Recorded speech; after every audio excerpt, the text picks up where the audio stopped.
So hello everyone, तो एक बार फिर आप सभी का स्वागत है। तो मैं आपके लिए लेकर आ चुका हूं एसएससी जीडी और रेलवे एग्जाम के लिए मोस्ट इंपोर्टेंट ये 18 टॉपिक करंट अफेयर और जीके जीएस का। यहां पे मैं आपको पूरा रिवीजन कराने वाला हूं। आप स्क्रीन पर भी देख पा रहे होंगे कि ये 18 ऐसे टॉपिक हैं जो एग्जाम में या फिर एसएससी जीडी का एग्जाम दो या रेलवे में आरपीएफ कांस्टेबल का दो या ALP technician JE NTPC group D किसी का भी आप एग्जाम दो, ये जो 18 टॉपिक हैं ये कंपलसरी हैं, ये फिक्स हैं जो एग्जाम में पूछे जाते हैं अक्सर। तो यही 18 टॉपिक के 50 क्वेश्चंस का ये सेट मैं लेकर आया हूं जो कि आपके एग्जाम के लिए मोस्ट इंपोर्टेंट और सफिशिएंट बनेगा। तो वीडियो को ध्यान से जरूर देखिएगा क्योंकि ये जो 18 टॉपिक हैं आपके सिलेक्शन के लिए सबसे इंपॉर्टेंट टॉपिक हैं। तो सबसे पहला क्वेश्चन बनेगा कि भारतीय अंतरिक्ष अनुसंधान संगठन यानी कि इसरो के नए अध्यक्ष किसे अपॉइंट किया गया है अभी हाल ही में? तो राइट आंसर हो जाएगा सर ये वी नारायण को अपॉइंट किया गया है। इसरो के अब ये नए अध्यक्ष बन गए हैं। तो ऑप्शन बी इसका राइट आंसर हो जाएगा और ये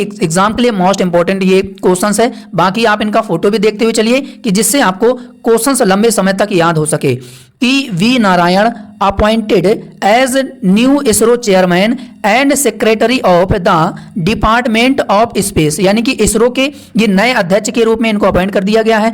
तो वी नारायण इसका राइट आंसर हो जाएगा।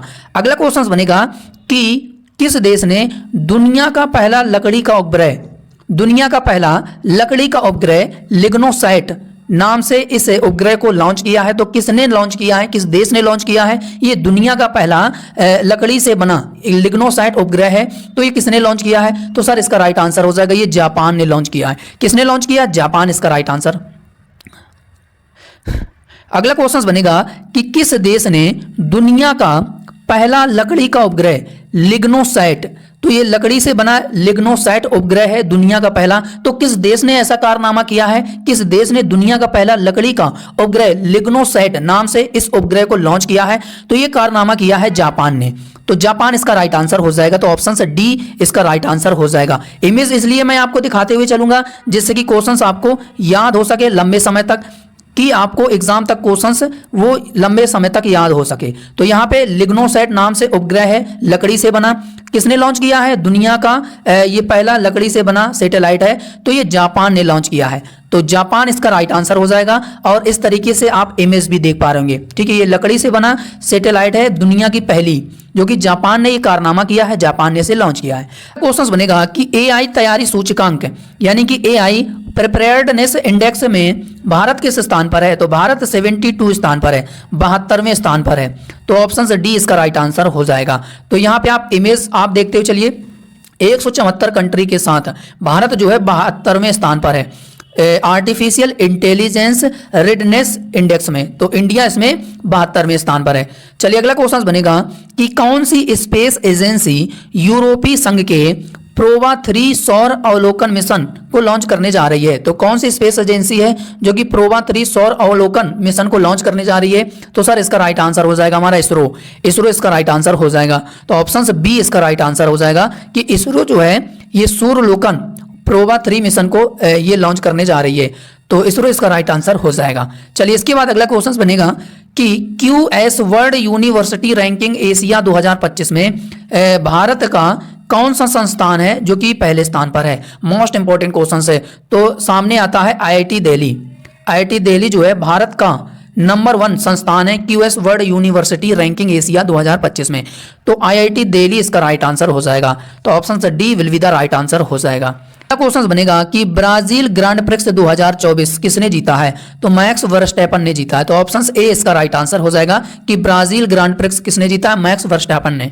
चलिए इसके बाद अगला क्वेश्चन बनेगा कि कौन सा देश खो खो विश्व कप 2025 के उद्घाटन की संस्करण की मेजबानी करेगा? तो भारत करेगा।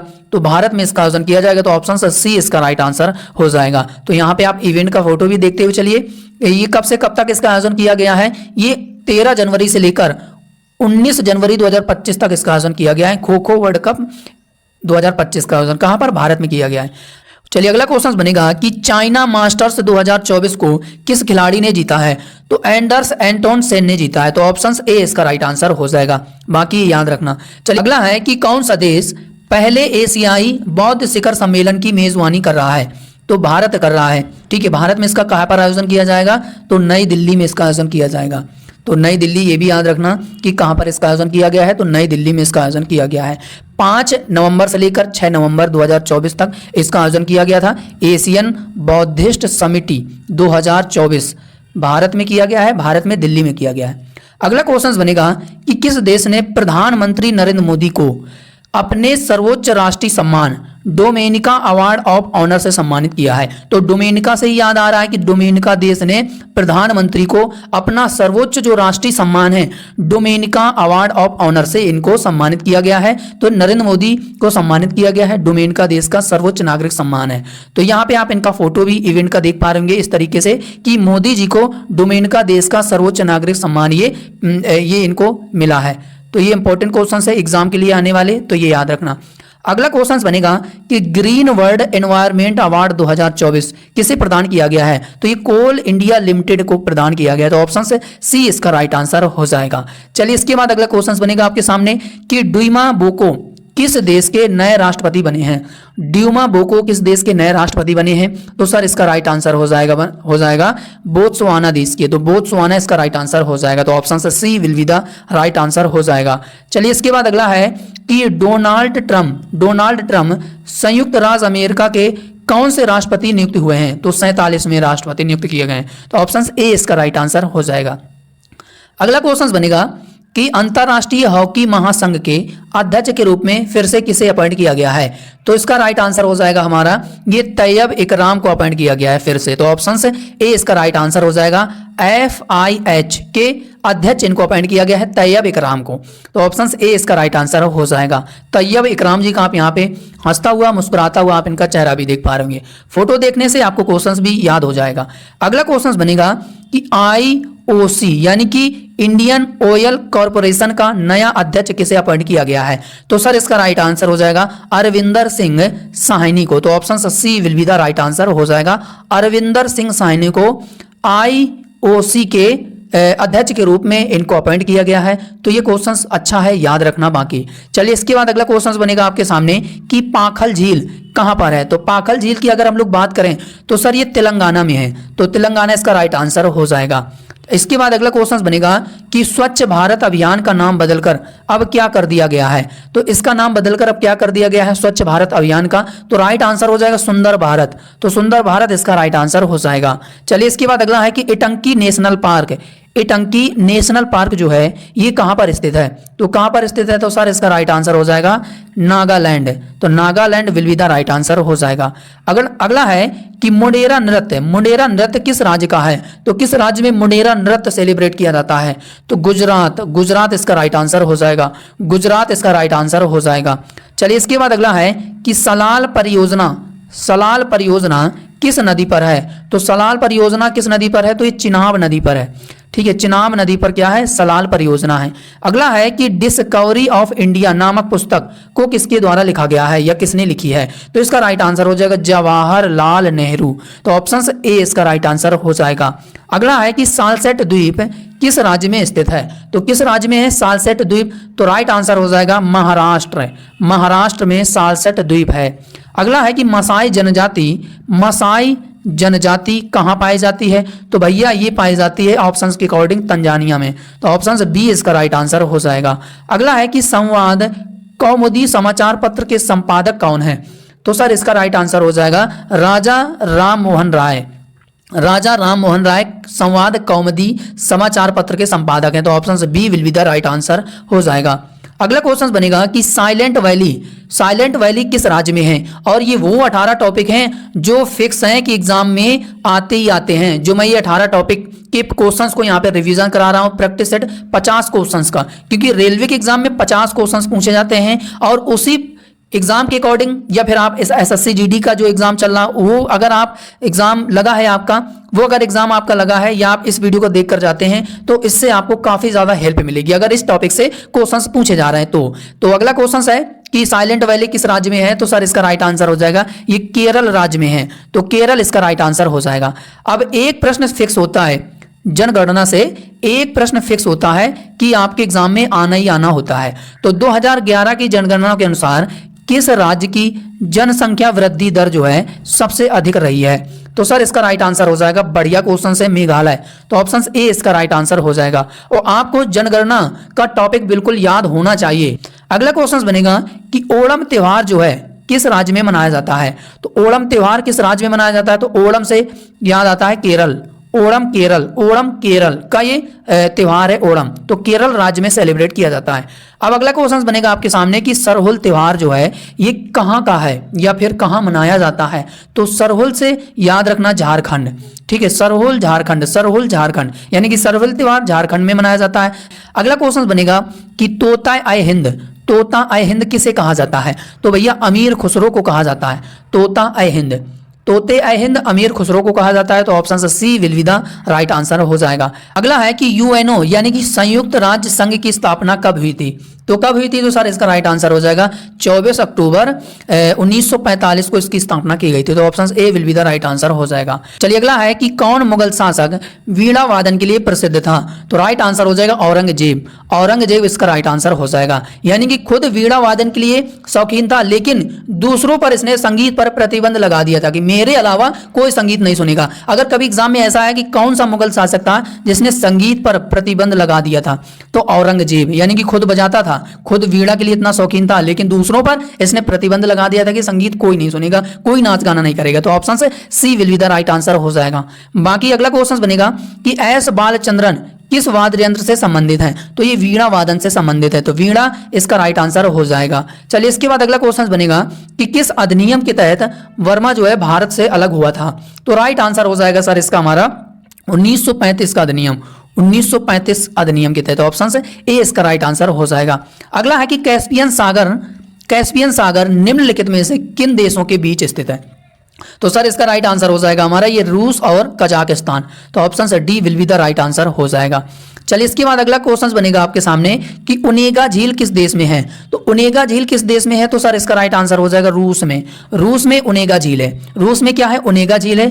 अगला है कि बैकाल झील कहाँ स्थित है? रूस में तो ओनेगा झील है, ठीक है, ओनेगा झील कहाँ पर है? रूस में है। लेकिन बैकाल झील कहाँ पर है? तो सर इसका राइट आंसर हो जाएगा ये भी रूस में है। यानी कि दोनों झीलें याद रखना, एक तो बैकाल और एक ओनेगा, ये कहाँ पर है? दोनों रूस में है, ठीक है। तो ओनेगा झील अगर पूछा जाए एग्जाम में या फिर आपसे बैकाल झील की बात किया जाए तो रूस में दोनों झीलें स्थित हैं। तो ऑप्शन ए इसका राइट आंसर हो जाएगा। अब अगला क्वेश्चन बनेगा कि नियाग्रा जलप्रपात कहाँ स्थित है? तो नियाग्रा जलप्रपात की बात करें तो सर ये संयुक्त राज्य अमेरिका में भी है और कनाडा में भी है। तो ऑप्शंस ए और बी इसके राइट आंसर हो जाएंगे। तो दोनों इसके राइट आंसर हो जाएगा कि नियाग्रा जलप्रपात कहाँ पर है? संयुक्त राज्य अमेरिका में भी है और कहाँ पर है? कनाडा में भी है। तो ऑप्शन सी दोनों इसके राइट आंसर हो जाएगा। चलिए अगला है कि पंचवर्षीय योजना में योजना अवकाश कब से कब तक माना जाता है? तो ये जो 12 पंचवर्षीय योजनाएं हैं इससे एक प्रश्न फिक्स होता है कि एग्जाम में जरूर आता है। तो आपको पंचवर्षीय योजना, जनगणना, ये ऐसे टॉपिक है जो एग्जाम में आता ही आता है, चाहे फिर एसएससी या फिर रेलवे का कोई भी एग्जाम दो, सब में सफिशिएंट है और हर एग्जाम में पूछा जाता है। अगर आप ये 18 टॉपिक के क्वेश्चंस देख कर जाते हैं एसएससी जीडी के एग्जाम जिनका लगा है, तो मैं विश्वास के साथ कहता हूं कि जो 20 क्वेश्चंस हैं उसमें कम से कम अगर नहीं आएंगे, मैं अंदाजा बता रहा हूं कि 10 से 15 क्वेश्चंस इससे जरूर आपको हेल्प मिलेगा इस वीडियो से, क्योंकि 18 टॉपिक के वो क्वेश्चंस हैं जो एग्जाम में पूछे जा चुके हैं और उन्हीं टॉपिक के अकॉर्डिंग कुछ नए क्वेश्चंस भी हैं। तो ये पूरा कॉम्बो है 50 क्वेश्चंस का। तो यहाँ पे जो पंचवर्षीय योजना में जो योजना अवकाश है ये कब से कब तक माना जाता है? तो सर ये माना जाता है 1966 से लेकर 1969 तक। तो ऑप्शन ए इसका राइट आंसर हो जाएगा। अगला क्वेश्चन बनेगा आपके सामने कि भारतीय संविधान की 11वीं अनुसूची में किसका जिक्र है? ये 4 ऑप्शंस में, या फिर आपका पंचायती राज, दल बदल, भूमि सुधार, समवर्ती। तो किसका जिक्र है? तो सर इसका राइट आंसर हो जाएगा पंचायती राज का जिक्र है, ठीक है। 12वीं अनुसूची में नगर पंचायत का जिक्र है, ठीक है। अब यहाँ पे समवर्ती सूची में तो ये 7वीं सूची में है समवर्ती, ठीक है। अब जो भूमि सुधार है ये 9वीं में है और जो दल बदल है ये 10वीं अनुसूची में है। तो ये सभी अनुसूचियां आपको याद होना चाहिए क्योंकि एग्जाम में पूछा जाता है। अगला क्वेश्चन बनेगा कि हाइड्रोफोबिया किसके द्वारा होता है? ये जो रोग है हाइड्रोफोबिया ये किसके द्वारा होता है? तो भैया ये विषाणु के द्वारा होता है। तो option C will be the right answer हो जाएगा। अगला क्वेश्चन बनेगा कि बच्चों के शोषण से संबंधित जो आर्टिकल है वो किसमें इसका जिक्र है? तो आर्टिकल 24 इसका राइट आंसर हो जाएगा। अगला है कि प्रथम पंचवर्षीय योजना का फोकस जो है किस पर था? तो सर इसका राइट आंसर हो जाएगा हमारा प्राथमिक क्षेत्र का विकास। ठीक है, प्राथमिक क्षेत्र का विकास, तो ऑप्शन से बी इसका राइट आंसर हो जाएगा। अगला है कि राष्ट्रपति सर्वोच्च न्यायालय से परामर्श जो है किस आर्टिकल के अंतर्गत ले सकता है। तो सर इसका राइट आंसर हो जाएगा 143 इसका राइट आंसर हो जाएगा। तो ऑप्शन ए इसका राइट आंसर हो जाएगा। अगला है कि प्रथम पंचवर्षीय योजना का आदर्श वाक्य क्या था। तो राइट आंसर हो जाएगा सर कृषि का विकास, कृषि का विकास। तो ऑप्शन से डी इसका राइट आंसर हो जाएगा। अशोक चक्र पाने वाली भारत की प्रथम महिला कौन थी। तो सर इसका राइट आंसर हो जाएगा नीरजा बनोट, नीरजा बनोट इसका राइट आंसर हो जाएगा। अगला है कि इंग्लिश चैनल पार करने वाली पहली भारतीय महिला कौन थी जिसने इंग्लिश चैनल को पार किया था। तो सर इसका राइट आंसर हो जाएगा हमारा, सामने आता है नाम आपके, आरती शाह। आरती शाह थी जो कि पहली भारतीय महिला थी जिन्होंने इंग्लिश चैनल को पार किया था। और ये 2016 में एनटीपीसी में पूछा गया था, टायर 1 में 3rd शिफ्ट में ये क्वेश्चन आया था। तो ये आपके रेलवे के एग्जाम के लिए इंपॉर्टेंट है कि नहीं है ये, तो ये याद रखना। आरती शाह इंग्लिश चैनल को पार करने वाली पहली भारतीय महिला थी। तो आरती शाह इसका राइट आंसर हो जाएगा। अगला है कि वीणा वादन के लिए, तो अभी मैंने आपको बताया ये रिपीट हुआ है क्वेश्चन, औरंगजेब था। चलिए इसके बाद अगला है कि लेंस की क्षमता का एसआई मात्रक क्या होता है। तो इसका हमारा राइट आंसर हो जाएगा मीटर होता है, मीटर। लेंस की क्षमता का एसआई मात्रक मीटर है। कि 1 माइक्रोमीटर किसके बराबर होता है, और ये ग्रुप डी 2018 में पूछा गया था। तो ये 10 की पावर -6 के बराबर होता है। और जिन्होंने ग्रुप डी का फॉर्म नहीं भरा है वो अपना आज से या कल के बीच में फॉर्म भर लें, क्योंकि 22 तारीख है इसकी लास्ट डेट। तो शायद अभी चल रही है, फिर शायद नहीं चलेगी, तो आप लोग अपना फॉर्म जरूर भर लीजिएगा। चलिए अगला है कि विद्युत आवेश का एसआई मात्रक क्या होता है, और ये एएलपी 2018 में पूछा गया था। तो विद्युत आवेश का एसआई मात्रक क्या होता है, कूलाम, कूलाम इसका राइट आंसर हो जाएगा। अगला है कि जूल में मापा जाता है, तो किसे जूल में मापा जाता है। तो सर इसका राइट आंसर हो जाएगा ऊर्जा को मापा जाता है, तो ऊर्जा इसका राइट आंसर हो जाएगा। मलेरिया से प्रभावित होने वाला अंग कौन सा है, जिसको मलेरिया हो जाता है तो उसमें क्या दिक्कत आती है उसके शरीर में, प्लीहा, प्लीहा को प्रभावित करता है। तो ऑप्शन से डी इसका राइट आंसर हो जाएगा। अगला है कि फूलों के अध्ययन को क्या कहा जाता है। तो फूलों के अध्ययन को कहा जाता है सर एंथोलॉजी, एंथोलॉजी इसका राइट आंसर हो जाएगा। रेशम कीट पालन को कहते हैं, तो रेशम कीट पालन को क्या कहा जाता है फिर, तो सेरीकल्चर कहा जाता है। ठीक है, तो सेरीकल्चर रेशम कीट पालन को कहा जाता है।